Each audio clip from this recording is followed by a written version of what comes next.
And I'll just, well, first of all, just to welcome everybody. This is the 7th meetup, 7th. I hadn't actually realised until I counted them up today. So thank you very much for coming. As I say, I know that there's a lot of people who are very busy and might not be able to make it today. And a lot of people do actually sort of have a look at the recording. So thank you very much for coming along. It does make a difference, particularly to the sort of conversation and the discussion and the questions afterwards. Today, we're fantastically lucky to have Robert O'Toole to talk about what he's been doing at Warwick University with Bo along. Well, I'll let Robert describe that. But I think Robert's been to enough meetups already, and some of the things that he has hinted at them doing at Warwick are definitely of interest. So I'm looking forward to hearing this one. As always, please feel free to raise your hand, ask any questions as we go along. I'll try to pick them up. Robert, do you prefer questions during or after? Oh, muted. Yeah. Sorry, I've got a mute button on the mic. I keep forgetting. I switch it on. It's so cool. Too fancy. Too fancy. Yeah, just shout at me. Stop me. I want to hear from people, really, because Cool. I don't like speaking to the void. Okay. Which is what everybody's saying at the moment. Is it's like speaking into the void, this online teaching. I don't like it. Absolutely. That's okay. So, Robert, I'll just hand over to you then. But if you, so feel free to ask people to just sort of quickly introduce themselves if you wish. I've got no problem with that at all. Go for it. Yeah. Could we do that really quickly? So, so is it Yishuan? Yishuan, how do I pronounce that? Yeah, actually, it's correct. It's Yishuan Wang. Hi, and my name is Yishuan Wang, and I actually come from Edinburgh. Currently, I'm studying in Edinburgh, and I am doing a PhD in design. I'm a second-year PhD student based at the University of Edinburgh. And the research I'm doing is about loneliness in later life. So I would like to explore the possibility of relieving loneliness and social isolation in later life through multiple design approaches. And actually, this is the first time I joined this kind of event. So I'm quite curious what is going to happen next. And that's me. Okay, great. Thanks. And Ria. Hi, Ria. Good afternoon, everybody. I'm from South Africa. I'm head of design at the Private Institute of Higher Education. My own discipline is graphic and communication design and all the different variants of it. And it's my first time I got this invitation from a colleague who recently immigrated to the UK. Excellent, thanks. That's great. See, I'm really interested in design in South Africa. Got strong links with Southern Africa, so be interesting to find out more. Nicole? Turning on my video for a bit. Hi, I'm from the Open University as well. Derek is a good colleague of mine, and senior lecturer in design. And I have also a design thinking module to chair. So I'm quite interested in what you're going to say about that. Yeah, that's just for me. Hi. Excellent, great, thanks. TLC, which has got to be the best initials possible. TLC. Yeah, tender loving care. I'm Theo, and I work with Derek and I work with Nicole at the Open University, and I teach on the design modules, and I also am a staff tutor in the design area in E&I. Great. So yeah, I'm great. part of that team. Thank you. Nice to see you all. I think that's everybody. Okay. As you can see, I'm in a cottage in Northumberland at the moment, so I'm not in my usual place, but all seems to be working fine and we seem to have good connectivity. So I'll just get on with it. Got a lot packed into here because we've been doing this for 2 years and actually preparing it for over probably 3.5, and just learned an incredible amount by doing this module. It's a very kind of intensive, focused thing. So I'll get into, I'm just going to talk about the context and then some of the challenges, which are some of the challenges are generic and some of them are kind of possibly specific to our context. And then the solutions, actually, when I'm talking about the challenges, I'll probably talk a bit about the solutions and how we use our technology platforms to address those challenges. So what we're talking about is a module. It's a 10-week module called Introduction to Design Thinking. Warwick University has 10-week-long terms, so this is just a single term. It runs as part of a suite of modules within the Institute for Advanced Teaching and Learning. More about that in a second. It's interdisciplinary. So any undergraduate, second, third or fourth year from any department in the university can take this, although we keep the numbers small. They're capped at 30 at the moment. We were planning to move the entire thing online. So for about a year and a half now, we've been thinking of doing that because we got really confident with using the collaboration platform and starting to think, well, actually the students need to be doing more, learning more about collaborating online and doing this kind of design activity, innovation activity purely online so we can be thoroughly global. We have some other projects I'm involved in that see hundreds of students from Warwick, Australia, Malaysia, and around the world collaborating together on innovation projects. And it just works so well. And they learn so much from doing that. So I teach with Bo, who's not here today. She may pop up, I don't know. So Bo's incredibly busy because she's a director of student experience for the chemistry department. Her background is in the business school, digital innovation, researcher, lots of work on scalability of innovation, women's empowerment champion, and all that. Also won the Warwick Award for Teaching Excellence recently. Works really closely with students. So that's a real key thing. A key driver to us is that connection to students.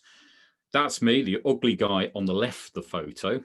So PhD design thinking. I'm a national teaching fellow, which gives me some kind of flexibility within the university to do interesting stuff.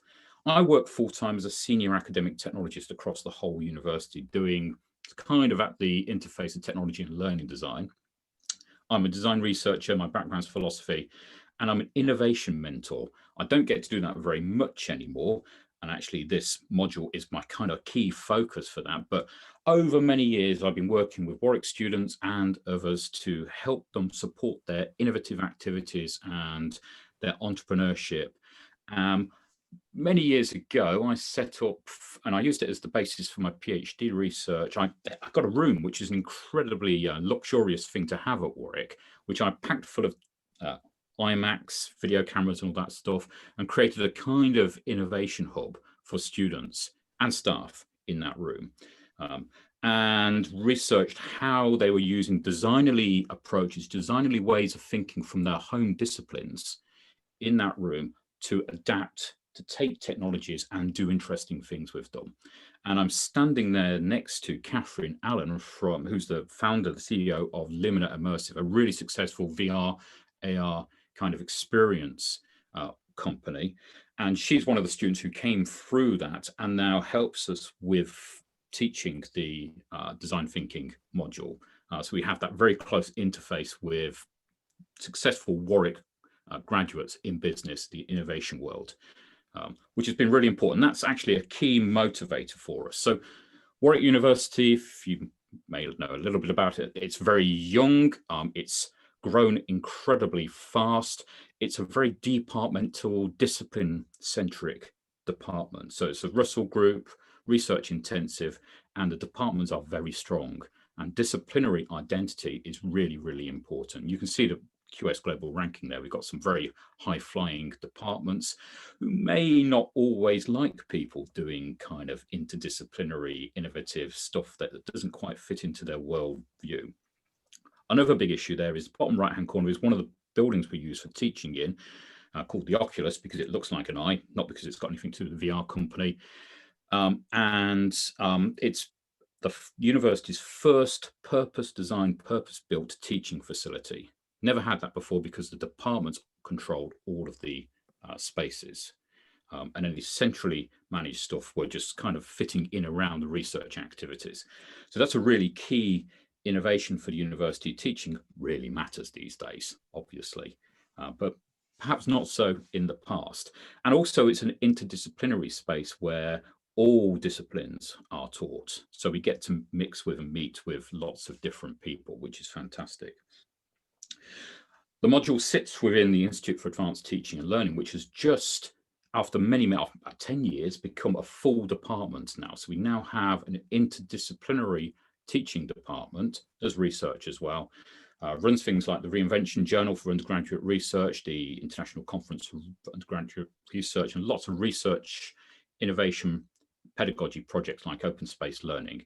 And it has some great learning spaces around the campus, many of which we use in teaching design thinking. And actually, I've tried out lots of different spaces to try and work out what the ideal space for this is. And the answer is there is no ideal space. You need to be really flexible and be able to use different spaces for different purposes. So that's been a big part of the background for this.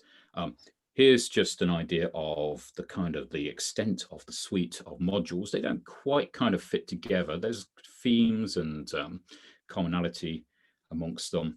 And there you can see design thinking sitting there alongside all of those. Now, what I didn't say was, if we go back to that list of top departments, you won't see the design school there in the list of top international departments, not because our design school is rubbish, but because we actually just don't have one. You won't see architecture there. We don't have architecture. We don't have anything where that kind of stuff is centered. We do have Warwick Manufacturing Group, which is related to automotive, where they have some kind of designerly stuff. Warwick Business School, where they've got the kind of business school design thinking aspect. Some departments like theatre studies, which is extremely designerly. It's the most designerly department we've got. So it's kind of there under the cover, but not centered in a department. So again, what we're doing by setting this up within this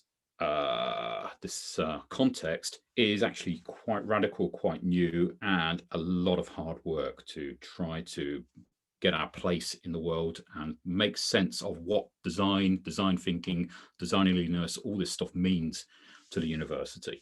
My PhD was about looking at how designerly the university is in comparison to what we know about design agency elsewhere.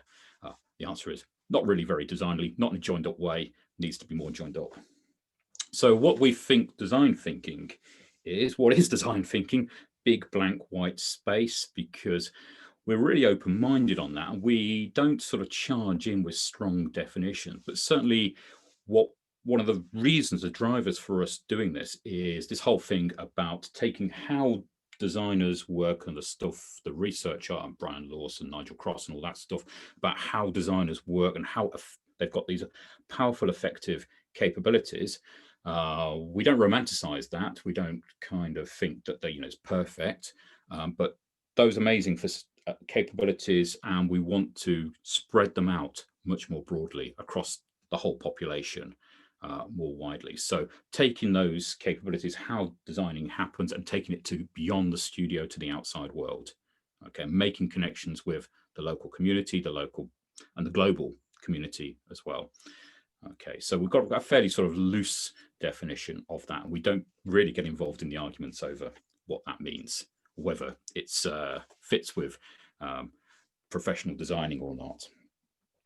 But we do input into it a kind of very broad research base from lots of different sources, and combining the academic and the professional quite fluidly.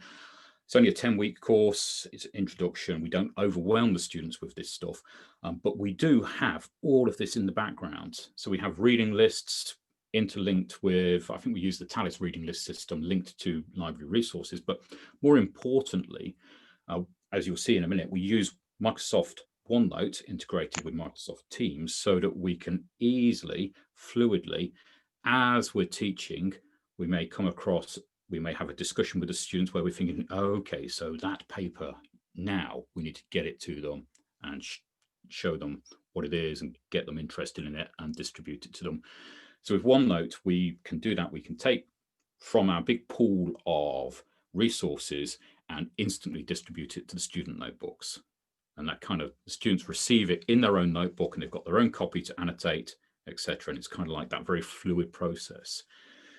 We teach in a really fluid way. So that kind of agile approach is very important to us. We have a kind of master plan of how things are going to develop, and we've got certain points over the 10 weeks where we know certain things are going to happen. The students will be working on specific challenges, or we have specific events. But actually each week, Bo and I meet at the start of the week, was in a cafe, will be online now, and decide what we're going to do and what resources we're going to input into the teaching that week. And increasingly, using our collaboration platform, which is Microsoft Teams, we have an open dialogue with the students as well. So we can continually work with them and get them co-designing. As things progress, they can take over more responsibility for deciding what inputs we're going to put into the teaching. So that's a really key part of the pedagogy. Our motivation, so behind this, what's driving us: Warwick students are clever, capable, deeply knowledgeable about their own disciplines, which could be chemistry, economics, anything like that, but have little or no exposure to designerly ways, to that whole world of designing, or rather they seem not to. Many of them do it as hobbies, or they've got some kind of other things that they do that actually can be recast as designerly, and we help them to understand that.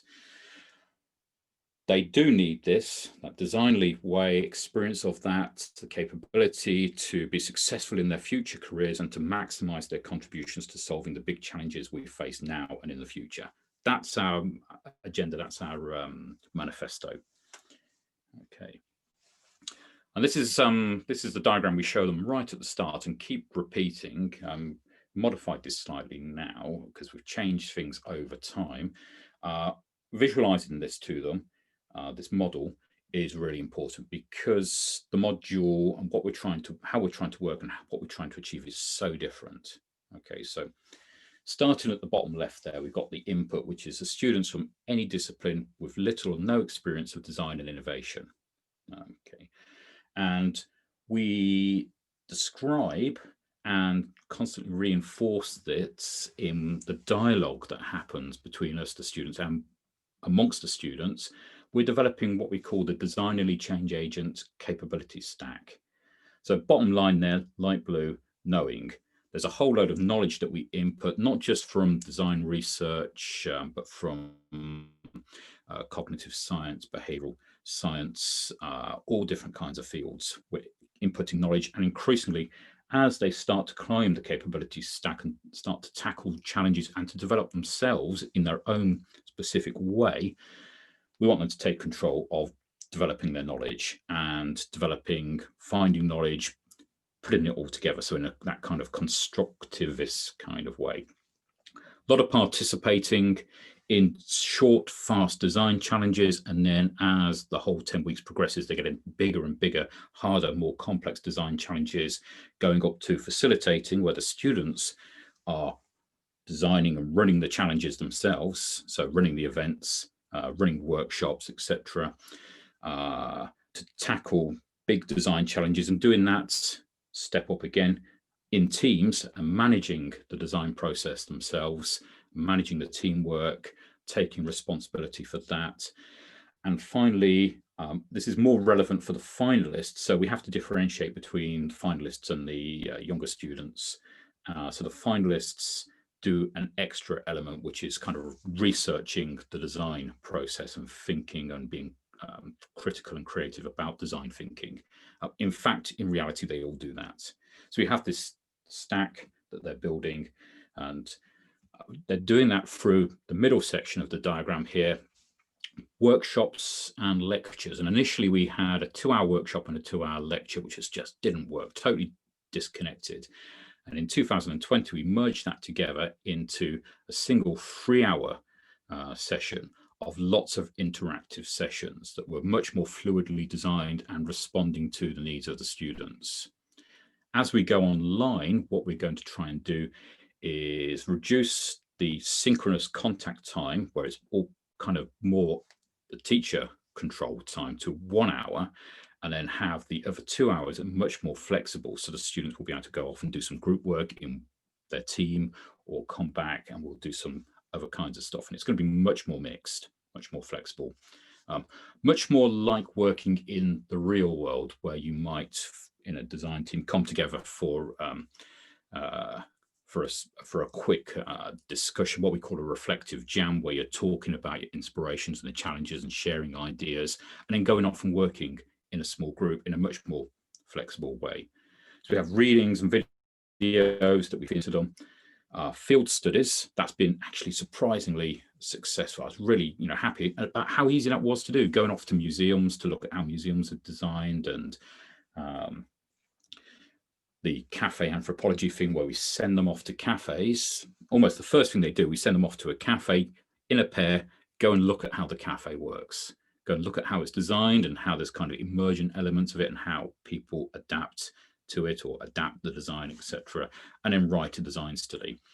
That's what we call a design challenge. So the design challenges start off being about observing the world and looking at things more closely in a more designerly way, and then progress to them tackling design challenges where they have to, in bigger teams, do a creative, critical response. The design challenge last year was to create a virtual reality experience event for the general public as part of the Coventry City of Culture year, which is 2021. They kind of progress in scale and do more and more teamwork. You probably get in a sense that this is really quite challenging and complicated for the students to kind of follow what's going on in this and to do all of this kind of stuff and take all these sources and to synthesize it into an effective learning journey. And it is really hard, and we have to provide them with supports continually. And one of the things we're getting from this kind of moving away from the 2-hour lecture, 2-hour workshop standard model that's used in the rest of the university to breaking it down into being much more flexible and using the collaboration platform, Microsoft Teams in our case, is the ability to target support much more in an agile way. So offer short, fast support sessions online, anytime, any place the students can participate in that, to help them through this complex process of transformation and growth and climbing up that capability stack in response to the design challenges. That proved to be immensely useful, that flexibility, when in March, suddenly the university closed down and they all disappeared off to, some of them were in Nigeria, India, all over the world. And we were able to keep that process going of supporting them with 1-to-1 or 2-to-1 short meetings to review their design studies, which are written in OneNote. So we can look at the design studies continually and give them feedback and meet up with them in teams to discuss and to help them, to support them through the process. And the result of that was much more confident students at the end, which came through in the portfolios that they created, this multimedia portfolio that they compile of their design studies and the reflective essay. Just amazing how that worked. And for an interdisciplinary module where the students are from all over the university, being able to use the digital platform to keep those connections going and maintain them, regardless of the disruption from the virus and all that stuff, actually that turns out to be absolutely essential.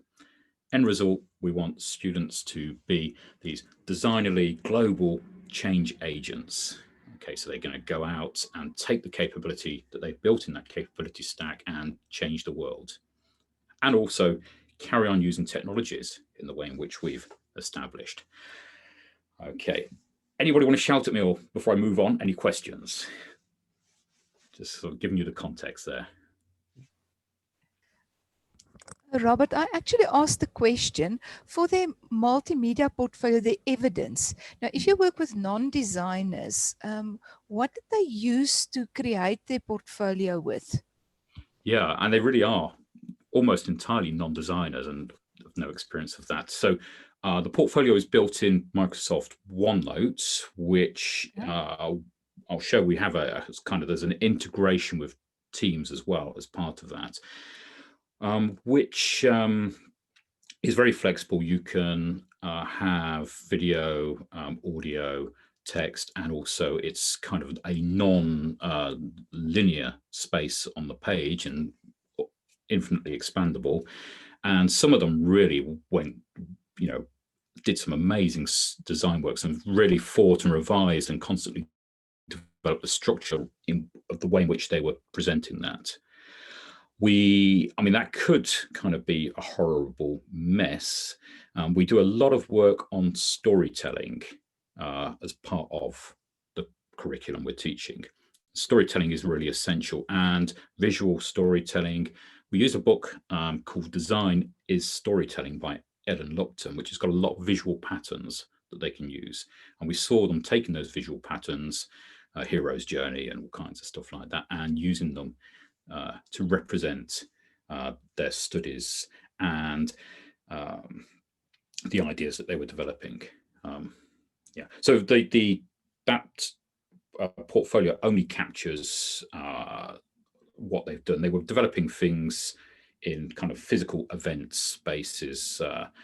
For example, the VR thing was designed as a physical event in physical spaces, and then they documented that. Each student was responsible for documenting it in their own way as well. And even though they're working in teams, having that challenge of getting themselves into the design study, the study of the thing that they've created, actually meant that they were all very, very different, even when working closely together.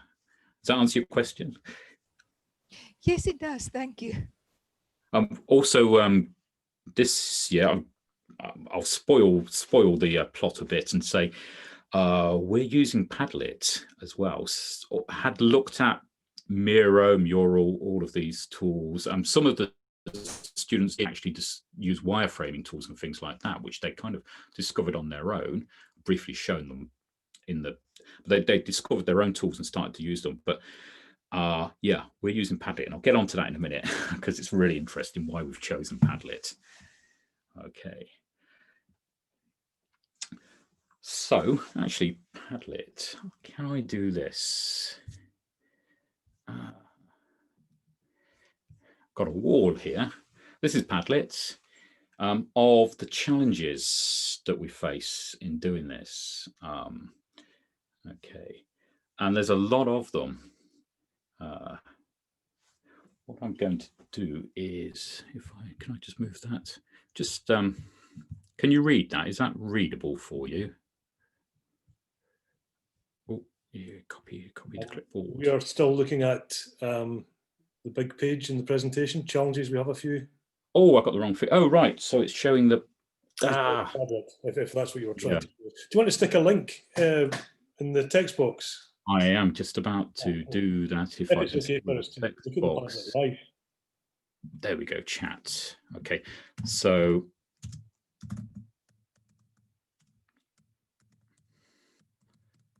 we've got quite a lot to do and I want to get through this. I'll just share the link with you. Password for that is challenges. And you're welcome. That password should give you edit access to add your own to that as well, while I'm carry on talking about the challenges. Okay, I think it's because I've just shared that screen, isn't it? Rather than just shared that window rather than the whole thing. So I'm just going to whiz through these. You've got the Padlet to look at if you like. Oh, it's a lot prettier. So the challenges. Yep, these are kind of more familiar challenges that I think everybody faces when teaching this kind of capability. Designly ways of thinking and acting, they're actually hard to teach, hard to define, and they're transitioned into through diverse and often precarious routes. A lot of experience, a lot of exploring lots of different things, and a lot of very sort of close support. So providing that close support for 30 students who are all on their own different trajectories is really essential. For us as the teachers, or rather, we call ourselves sometimes consultants for the students. We want them to kind of take over agency. So, you know, we're less teachers, more consultants in their journey.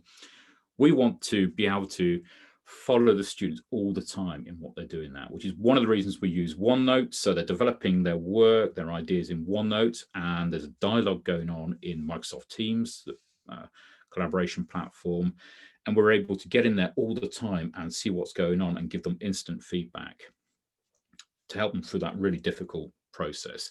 Every student approaches the module from a different direction, different levels of confidence, etc. These are clever students. These are really clever people, but working under pressure in unfamiliar teams with their status challenged, so there's an emotional aspect to this, they tend to suffer from the idea fixation early in the design process. We see that all the time. That's something we have to tell them, consciously reminding them all the time. Don't get fixated on the first thing that comes into your head and seems to be amazing. Don't get fixated on an idea that's just there to make you seem like the person who knows everything. Okay. Teamwork's not something they're used to. The students lead incredibly busy lives, so the logistics of all of this complexity and collaboration and the field studies are really hard. Again, the collaboration platform Teams makes life so much easier. Okay, so it's a platform that's designed for teamwork, for supporting people organizing complicated team processes, and it's ideal for that. I can't actually see what number 6 is. I'll have to look on my iPad. We're not in a design school. We don't have dedicated facilities. We have to make do. But actually, that's part of the whole design thinking ethic, which is taking design out of the design school and the design studio and taking it out into the community, into ad hoc spaces, and making it happen in a world without all of that support, without all of those facilities, which is really interesting. So we have a few challenges there and a lot more. So it's only 10 weeks and there's a lot of change and complexity. Now, by basing all of this within this very emergent, very dialogical platforms, Teams, Microsoft Teams, and OneNote, the students can get lost quite easily. Okay. In the first year, we had a Moodle VLE site accompanying it, where it was all structured and all described for them. It was all very sort of very heavily managed, and they didn't touch that at all. They were in this complex emergent space, and some of them struggle with that. And I think the answer there is not to try to compensate for those students struggling by over designing a kind of Moodle VLE kind of textbook kind of thing that's very, gives them all of that constant structure, and you lose the flexibility, but actually helping individual students to get good at complexity. So it's one of the things they're learning from this, is getting good at complexity and managing it and building their own story out of it. So that's what we're teaching them all the time. So Teams is bad for that kind of having a single narrative going through the whole learning experience. It's really, really bad for that. If you want to use it as a VLE, don't. It's definitely the wrong thing to do. But it's really, really good for emergent dialogue, which is actually what we really want to do. We want to get the students doing that as well. So we become, like I said, we're less the teachers designing everything for them and managing the whole process, and we're more kind of becoming like consultants in their own journeys. At Warwick, that's kind of politically the kind of thing people want to hear, but actually it's quite a challenge compared to a lot of the teaching that's done. So the students are also, in that context, they're used to the passive transmission of content pedagogy, which we're definitely not doing. They're used to finding one correct answer, and again, we have to help them very closely away from that and let them find their own answers and be creative. The students struggle with phases of ambiguity necessary for the transformation. So there's points in this process where we're saying to them, you won't understand this, it'll be messy, it'll make no sense. And they've got to feel comfortable with that, and we've got to be able to support them. And again, that personal contact we get through Teams all the time, being able to just give them little micro actions of support and nudges, etc., all the time, is actually what makes the difference. Number 7, you probably noticed I talk a lot, endlessly. Bo and I, we have a lot of stuff we could transmit to them, okay? And we are continually resisting doing that because we don't want to reduce the sense of agency and independence that the students are developing. So we do less kind of PowerPoint reading from bullet points kind of stuff, and actually step back from things quite often and just say, you know, okay, think about that, work it out. I'm prepared to do less. Some students, academic context thing here, are overly combative and not constructive. So that's one of the kinds of things that we have to model for them, is how to disagree constructively and how to look at something from different angles and challenge it without just being combative. Because in a lot of academic disciplines, it's just combative. That's what it's about, you know, and they're just trying to force their kind of ground all the time. So that's something that we have to kind of model very carefully. And Bo and I will have disagreements, arguments, but they're constructive, done constructively. We're showing the students that we do that. Now, that's going to be a challenge to do online, and we have to be conscious of the fact we have to make sure we're building that in all the time. We're modeling to the students, and maybe having Bo and I on the screen having a constructive argument as well will be key to doing that when we don't have the students in the room.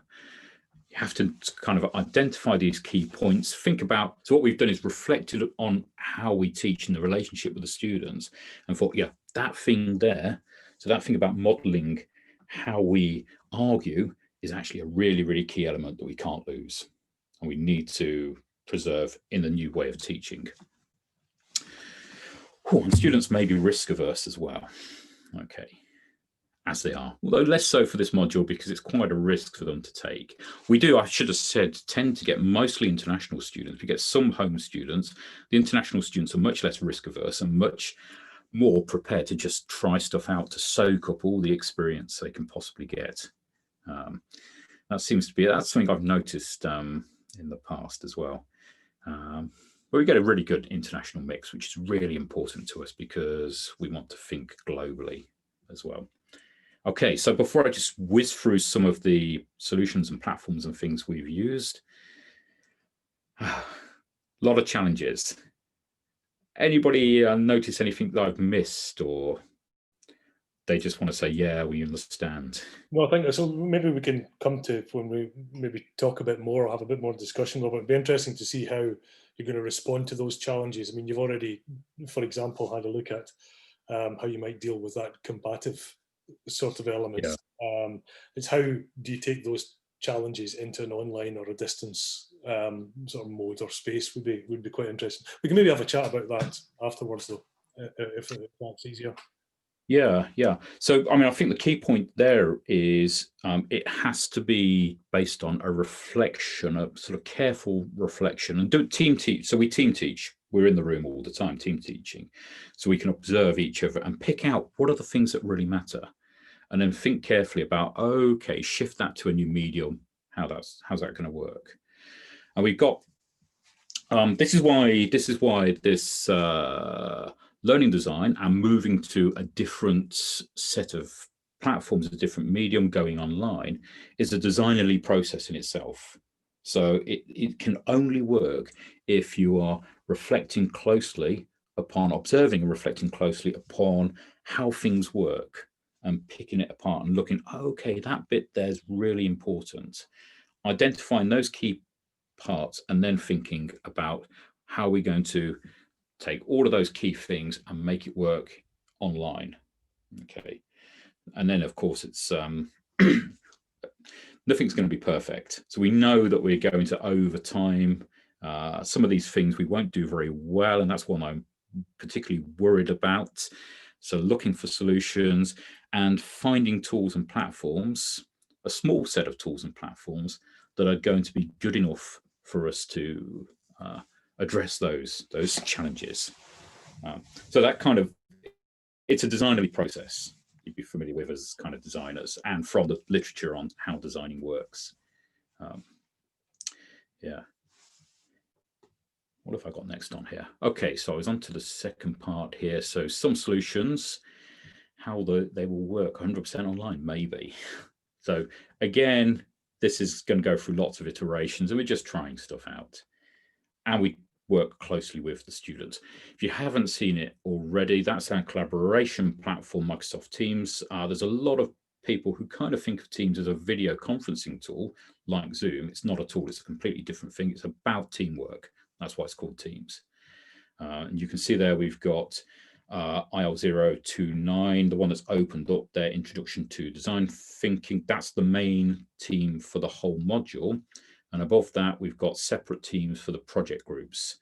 About halfway through, they split out into project groups to start working on the big design challenge. Okay, and we just give them their own team space and let them get on with it and do whatever they want with it. Teams has pretty much everything built in there. So there's discussion boards, notification system, so you can send notifications to groups of people or individuals instantly. File sharing, file collaboration integrated with Office, so you can work on PowerPoint, Excel, Word, all of that stuff together. Notes integration, get back onto that in a minute, and video conferencing, audio, video, and tons of project management tools and all that stuff. So this is kind of like real world platform that provides us with that kind of place for this emergent, complex dialogue, but also the ability to give students their own spaces for their own work, their collaborative work, and get them operating in the same way in which they would be doing in real business or innovation organizations. Teams has been essential to that.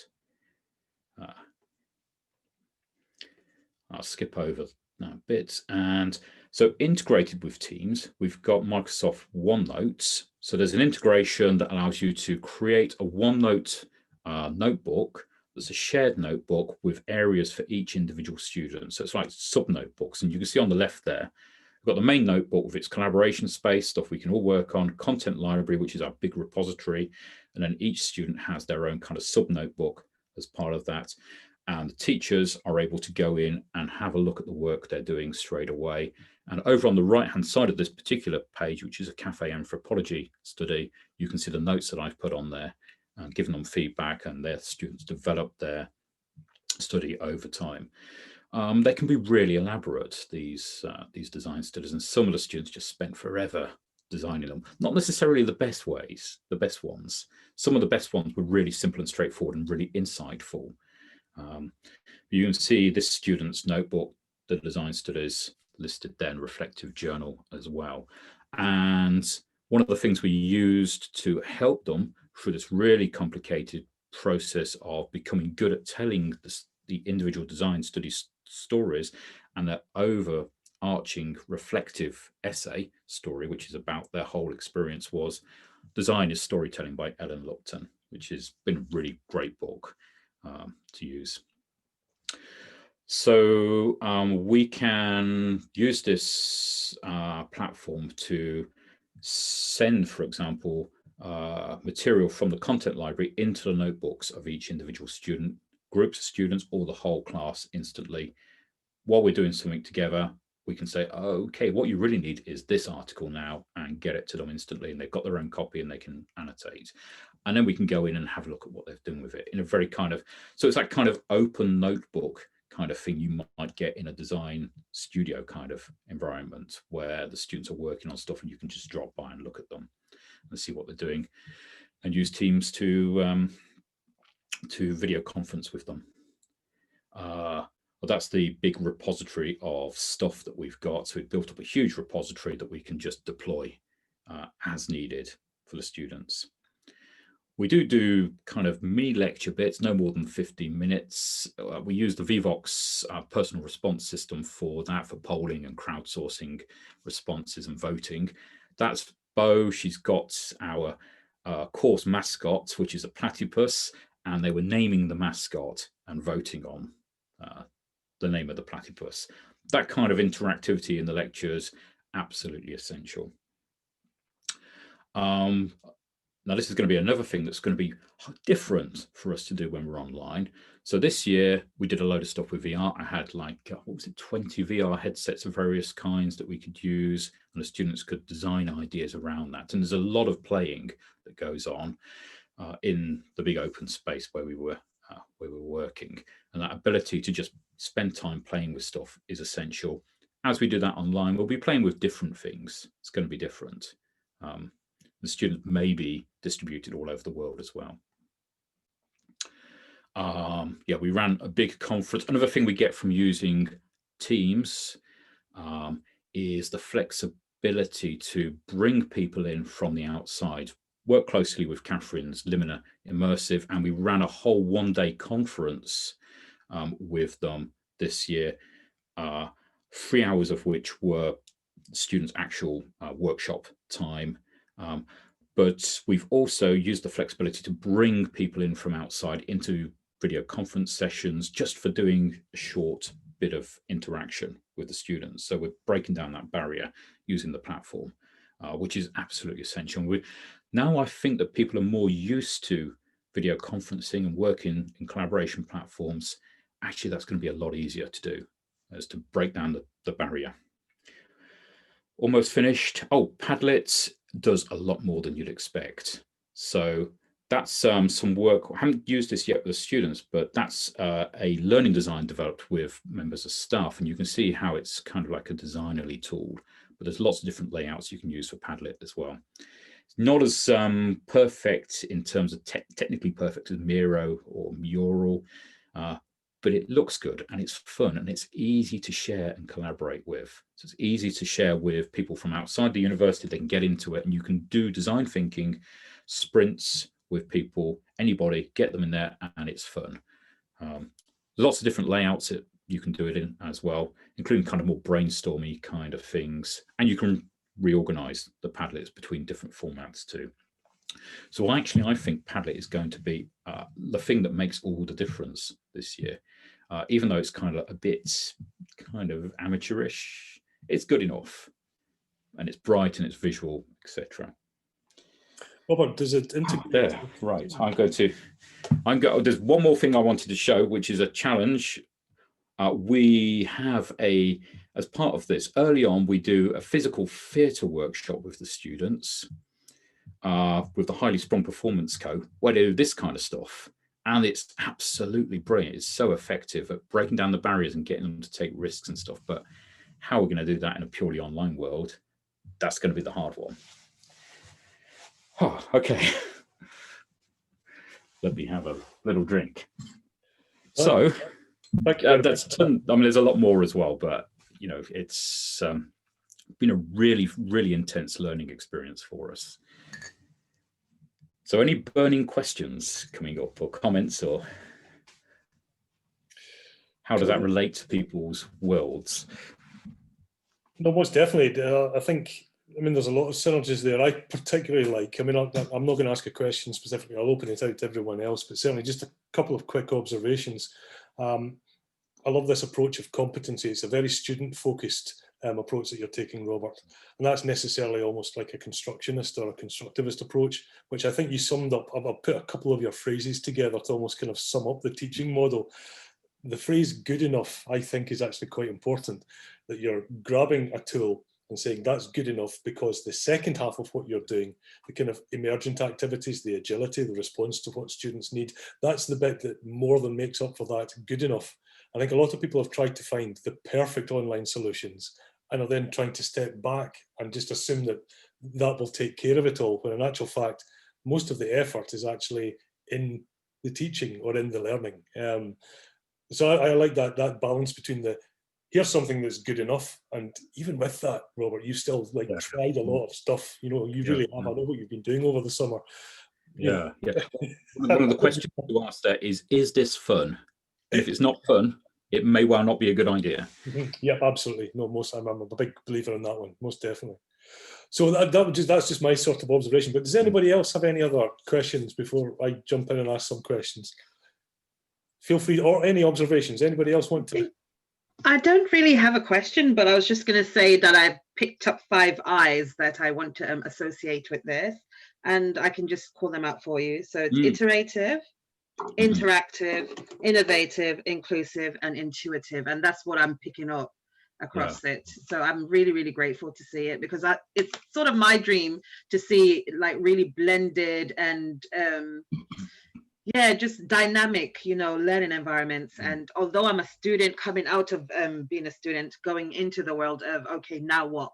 You know, I would really appreciate this. And it's something that has always fascinated me. So I'm really grateful whenever I see something like that. So when I saw Derek do the first one, I was like, oh my God. Yes, sorry, it's just a thing.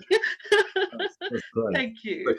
The inclusive thing is possibly the most challenging of all, and that's where doing co-teaching makes all the difference. So one of us can be really engaged in doing something, and the other person's kind of standing back and noticing, okay, there's somebody out over there who doesn't feel included. Just give them a bit of help. I'll write them in the chat box for you.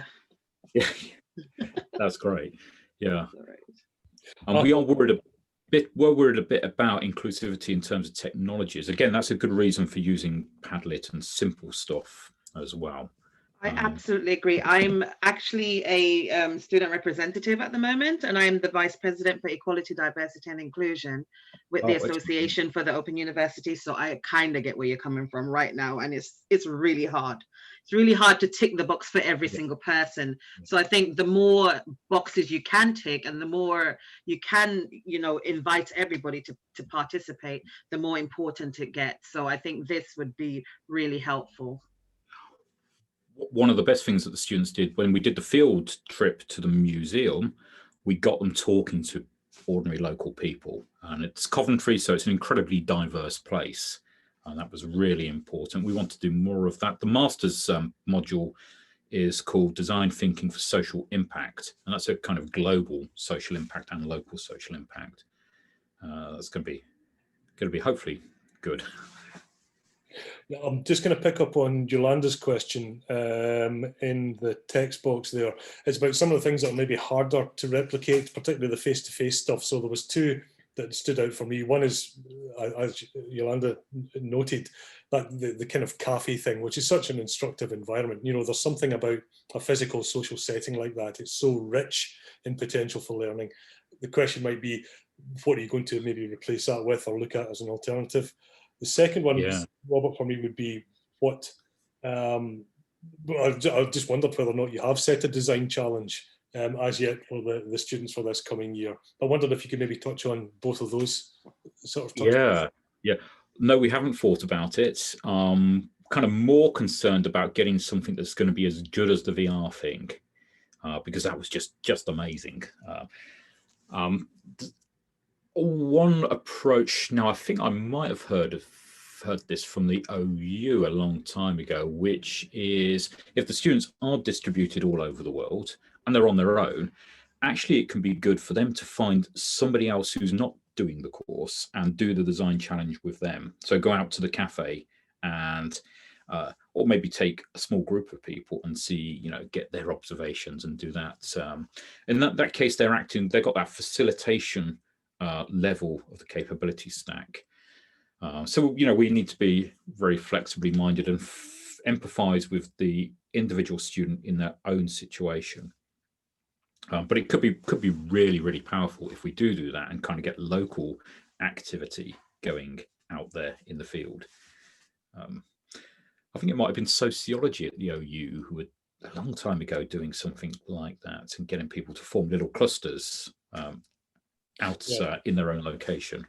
That kind of rings a bell, yes. And also, I think Yolanda's second point there about the combinations of clusters. I mean, I don't know where you're at with Warwick. I don't know whether everybody is off campus or you've got some people on campus as a mixture.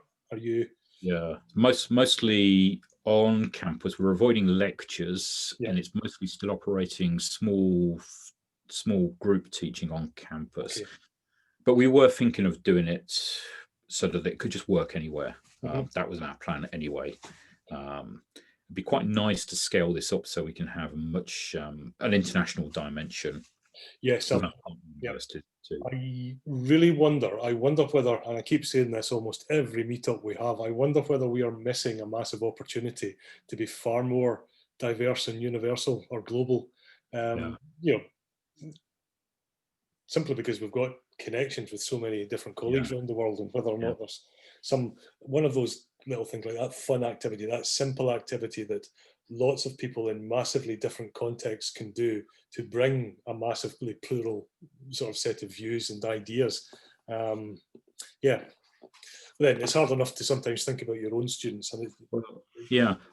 The innovation projects we've done with Monash University and their various they've got campuses all over the place. We've got students doing that, shows it works. So we could do something like that. And I think it would be good to have lots of different views on it, and lots of different locations involved. I wonder if actually the kind of international conference for undergraduate research people would be interested in that, because they've got this massively distributed network of students. To develop that idea. Yep, sorry. Oh, I really? don't know whether this thing has got a hand to put up or not. I don't know. I don't know. I don't see a hand. Okay. Ah. We do something that could be along the lines that you're thinking of. At Vega School, we've got brand and business students and design students.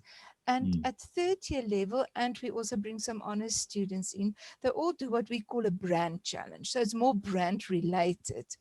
And this year, because of the situation we're in, we decided to go virtual with it. So we've got 4 campuses, Cape Town, Durban, Pretoria, and Bordeaux. And we've also got distance students. So, so what we did this year, I'll be able to tell you in 2 weeks' time whether we've survived it or not. But it's it's 600 students, it's 71 teams. We've got 6 different panels of experts, some are from industry who sit in those panels, and 30 real life paying clients. Of course, there are some NGOs that get it for free, but the others have to pay because we have to fund ourselves somehow. So they get a brief. The clients are part of this. So normally we did it face to face within each campus. So this year we went virtual. Yeah. Well, the students may get a lot out of that. So the flexibility that it gives them, the ability to work with people they would never have met before. Yeah, really, so we've got groups of students that we paired the students across the different campuses. So you have a copywriter here and a game design student somewhere else. It was a bit of a nightmare to get this going. As I say, in 2 weeks' time, we will know if we survived it. So, you know, one of the things that the students, not simply from this module, but actually from all of the innovation stuff we've done, have said they find hardest is that creating that network and teams of other students with the right skills and getting those blends in place. We emphasize that design thinking is a kind of the teams, the people who do this, the projects are diverse collaborations, and they need to assemble the right kind of elements and get the right kind of people together. But the students say they really struggle with that. So it sounds like your students are having a go, which is good. Well, we actually put them in the groups. If we left it to them, we would never get it off the ground. Right. Yeah. We looked at we predetermined the client needs. Right. And sort of put together, because some of them are more strategy, you know, some real big corporates that just look more for strategy. Sometimes you have to visualize strategy, sometimes we have to design stuff, you know, so it all depends on the different clients we get. Yeah, yeah. Have we just had philosophy students getting together in a team? They would just be like critiquing the basic foundations and then critiquing their critique of the basic foundations, and it would just go on endlessly. So yeah, we do some balancing of that. Yeah, that's really important. So there's a final question from Krona on assigning teams. Yeah, and if you do assign teams, I think you do, and if you do you have criteria by which you do that, or a way of doing it? Do you know what? I think that Bo did it. And I think she did it in kind of pseudo random. It was random, but she may have been influenced. So put them together in specific ways. We've had very, very few problems because nobody's really coming to this with much in the way of experience or skills.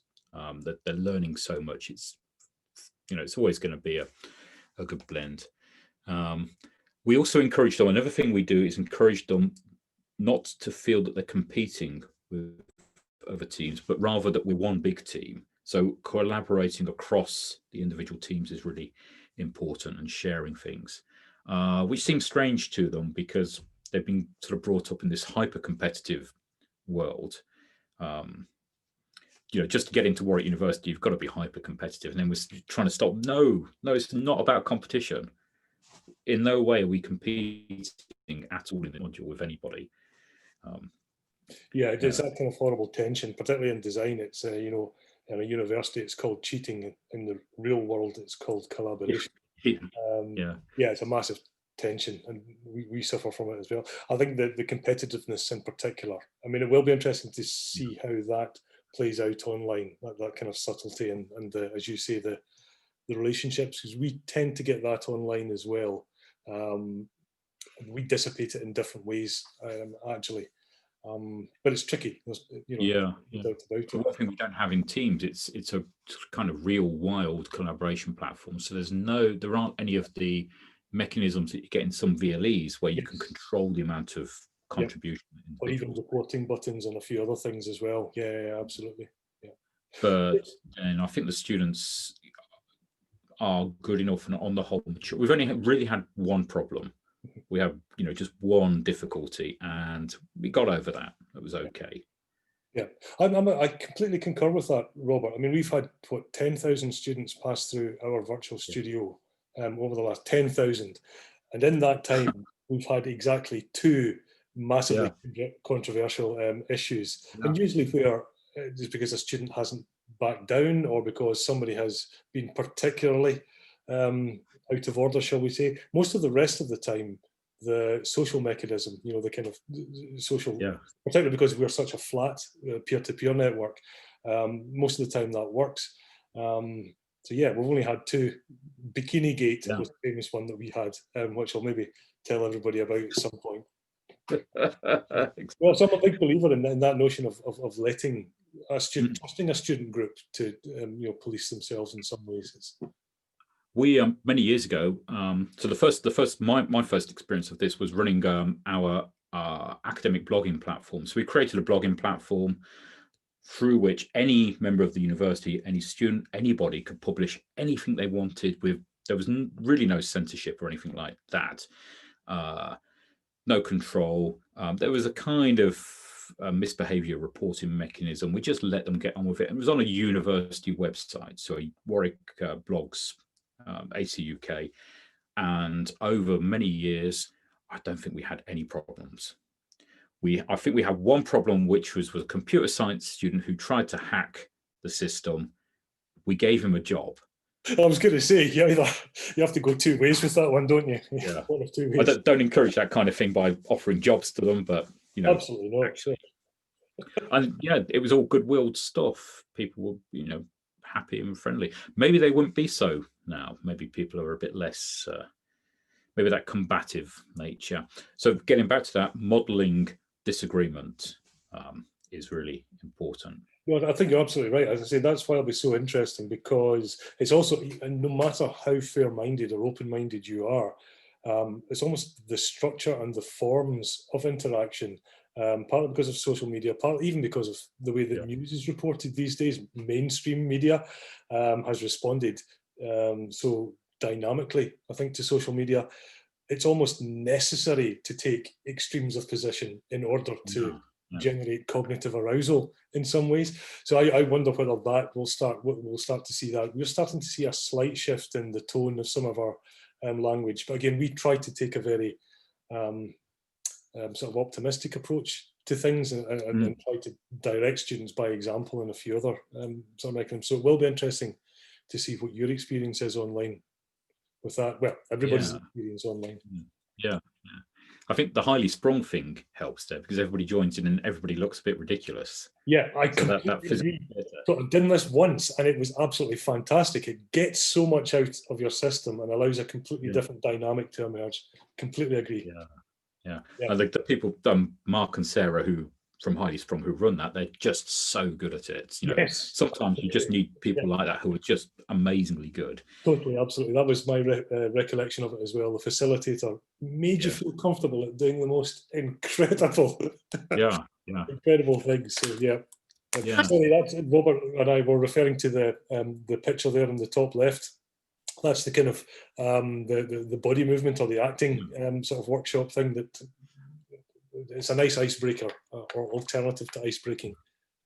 If I can interject, when you were saying earlier on about how the students are very clever in their own fields, they're very expert at what they do, and yet coming into design thinking, they're not experts at all.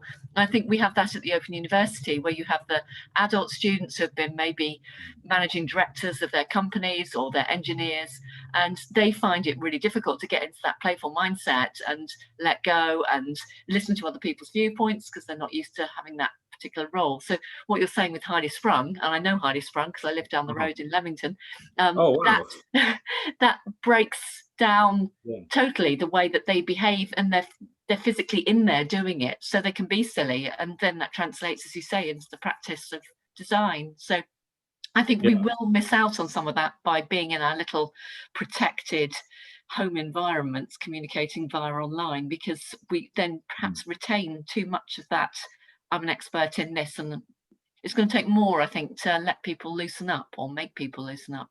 Well, I wonder then, Theo, and Robert, I don't know if you've spoken to him, but is it worth speaking to Highly Sprung to actually ask whether or not there are online ways of doing this, or ways, because I mean, there have been some very interesting sort of pivot practices that have happened from very surprising quarters, and I wonder if have you spoken to them about what?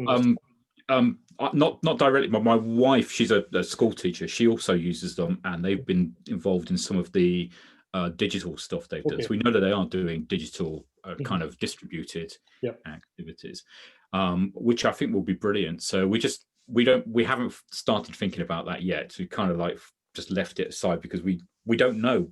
We may be able to run it in the old-fashioned format later on in the term. We don't know. So I think they do have some good solutions. Also, something I have no experience other than watching my children do is computer games and gaming and Minecraft and stuff like that, especially Minecraft. So there's potential there. Oh, it's an incredible world, Minecraft. Looking at the design capabilities my children are developing by doing Minecraft is just amazing. And so there's a whole world there I don't know anything about because I don't play computer games. No, definitely, I can definitely vouch for that. And some of the most advanced mathematics you can do. You can operate Turing machines in Minecraft. Yeah. Anyway, sorry, I'm very conscious of the fact that we're now approaching 5:10, which is testament to just how interesting, detailed and involved both the presentation and the discussion has been, Robert. I can only thank you from the bottom of my heart. It was really interesting to see what you're doing. As I say, for me, what's stuck out has been that sort of very emergent and constructivist and responsive and student-centered approach that you're taking. So it's really interesting. It was really interesting to hear what you're doing, and also relating that to the very specifics, the very grounded tools, and your selection and understanding of why you're using those tools, I think was very relevant. Very often, either we're forced to use particular tools, or we spend a lot of time making a decision about a tool and then holding on to that rather than being responsive to the tool. So it was interesting to hear you talk about that. So thank you so much for that. I'm very happy to discuss that, choosing technologies, using technologies, and all of those issues more with people individually or as a group anytime as well. So that'd be really interesting to carry that on. If people want to contact me individually, that's fine, or we can organize something else. Cool. Well, that would be good, because I know it constantly comes up. As I say, it's been a bit weird, I think. I'm not too sure I made the right decision by restarting the conversations now, maybe a bit later in the year, because I think UK staff have been so busy just trying to respond to students starting. I think that people are just really busy. So maybe we can restart some conversations on this at some point in the future.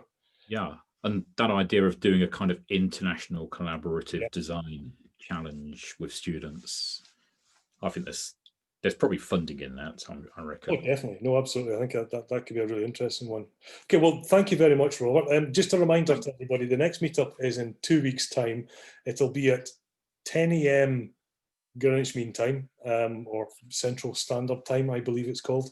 And it's going to be Zhengping Liu, who's going to be talking about peer-to-peer critique in architecture. So moving away from the sort of highly intensive synchronous one-to-one critique, he's been using a lot of models of both student groups and student expert groups of peer critique, because I know still that there's so many colleagues who are still just using one-to-one synchronous methods, and it will kill everybody eventually if all we're doing is synchronous methods online.